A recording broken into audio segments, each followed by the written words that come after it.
उस छत को तोड़ने चला जाता है। पहले तो वो उस छत के ग्लास को तोड़ने की कोशिश करता है पर वो उससे नहीं टूटता, जिसके बाद वो उस ग्लास के चारों ओर के सीमेंट को तोड़ने का सोचता है, पर उस सीमेंट को तोड़ने में उसको काफी मुसीबत होती है।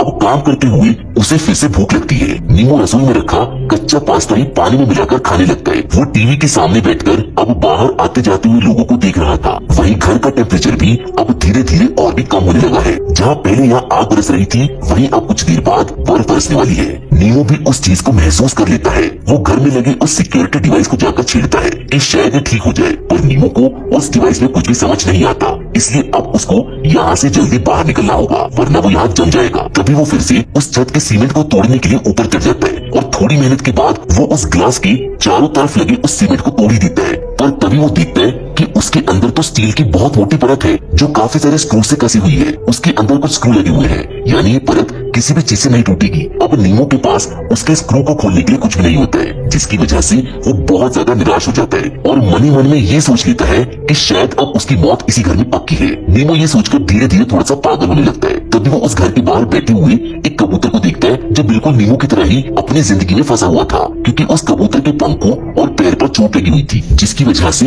वो ना तो उड़ पा रहा था और ना ही चल पा रहा था। लेकिन वो फिर भी चलने की कोशिश करता है। वहीं घर के अंदर अब नीमो के पास करने के लिए कुछ भी नहीं होता, इसलिए वो उस घर की चीजों को तोड़कर वहाँ की सारी कीमती पेंटिंग्स जिन्हें वो चुराने आया था उन्हीं को खराब करने लगता है। वो उनके ऊपर अजीब अजीब सी चीजें लिख देता है और उस मिलीनियर की अलमारी में से एक कोट को निकाल कर पहन लेता है। तभी उसे उस अलमारी के अंदर एक सीक्रेट डोर दिखाई देता है। नीमो उसके अंदर ये सोच कर जाता है कि शायद यही उसके यहाँ से बाहर निकलने की चाबी है। नीमो को उस सीक्रेट डोर के अंदर उस घर के ओनर की लाश रखी हुई मिलती है, जिसको देखकर नीमो बहुत ज्यादा डर जाता है। और जब वो उस लाश के पास जाकर देखता है तो उसको पता चलता है कि ये तो बस रबड़ का पुतला है। नीमो को वहाँ पर एक किताब भी मिलती है जिस पर हेल और हेवन की बातें लिखी हुई थी। नीमो को वहाँ वो 30 मिलियन वाली पेंटिंग रखी हुई दिखाई दी जाती है, जिसको लेने ही वो यहाँ पर आया था। नीमो को वहाँ पर भी उस घर से बाहर जाने का रास्ता नहीं मिलता है, जिसको देखकर नीमो समझ जाता है कि शायद इस घर से बाहर जाने का कोई रास्ता आज तक बना ही नहीं है। बाहर जाकर नीमो को फिर से वो सफाई करने वाली लड़की दिखाई देती है, जो इस बार बिल्कुल उसके गेट के पास ही होती है।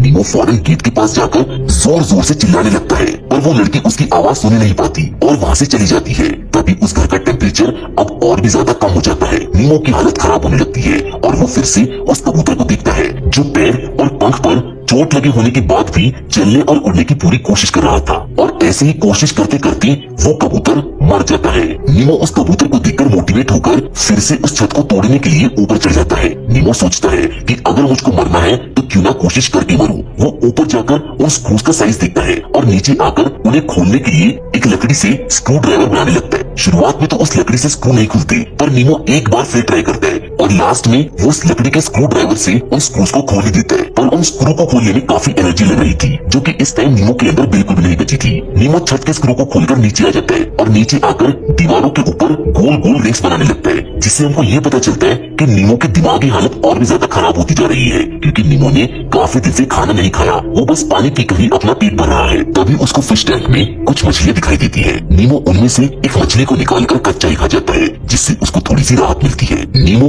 अब रोज ऐसा ही करने लगता है। वो रोज एक मछली खाता है और लकड़ी के स्क्रू ड्राइवर की मदद से स्क्रू को खोलने की कोशिश करता है, जिससे वो उस छत का दूसरा स्क्रू भी खोल देता है। और नीमो को अब यहाँ काफी दिन हो चुके थे। अब तो फिश टैंक की सारी मछलियाँ भी खत्म हो जाती है, जिसकी वजह से नीमो को बगीचे के पत्तों को खाना पड़ता है। नीमो एक दिन स्क्रू खोलते हुए छत से नीचे भी गिर जाता है, जिसकी वजह से उसके पैर की हड्डी टूट जाती है और उसको बहुत ज्यादा दर्द होने लगता है, जिसका नीमो के पास कोई भी इलाज नहीं होता। ऐसे करते करते और दिन बीत जाते हैं और शायद न्यू ईयर भी निकल जाता है। नीमो अपनी भूख को मिटाने के लिए कुत्ते के बचे हुए खाने को भी खा लेता है, पर अब नीमो हेलुसिनेट करने लगता है। उसको उसी रात ऐसा लगता है कि बाहर से वो सफाई करने वाली लड़की उसके पास उसे बचाने आ गई है, पर वो सिर्फ नीमो का एक भ्रम था। जिसके बाद वो उस घर में लगी एक पेंटिंग को देखता है, जिसमें एक आदमी पूरी तरह से टेप से बंधा हुआ था। नीमो उस पेंटिंग को गिरा देता है और बोलता है कि मैं तुम्हारा दर्द समझ सकता हूँ, लो मैंने तुमको आजाद कर दिया, जाओ और यहाँ से भाग जाओ। अब अगले दिन नीमो उस घर में लगी फायर अलार्म को देखता है, जिससे उसके दिमाग में एक आइडिया आता है। वो सोचता है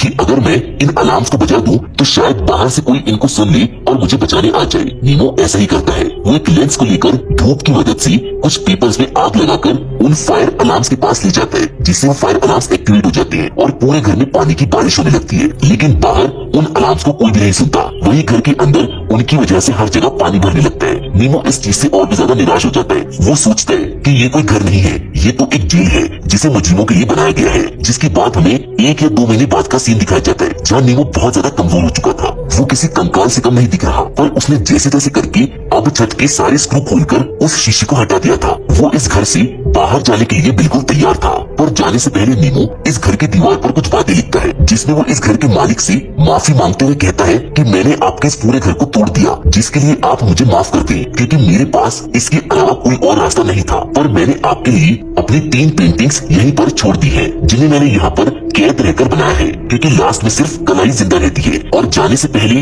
मैं आपसे ये भी कहना चाहूंगा कि आपका ये घर कोई घर नहीं बल्कि एक कैद है। जिसके बाद नीमो उस छत पर चढ़कर इस घर से बाहर निकल जाता है, लेकिन असल में ये घर तो 6ठे फ्लोर पर था, तो नीमो छत से नीचे कैसे जाएगा? या तो नीमो को कोई हेलीकॉप्टर बचा लेगा, या फिर नीमो उस छत से ही नीचे कूद जाएगा। जिस सस्पेंस के साथ ये फिल्म यहीं पर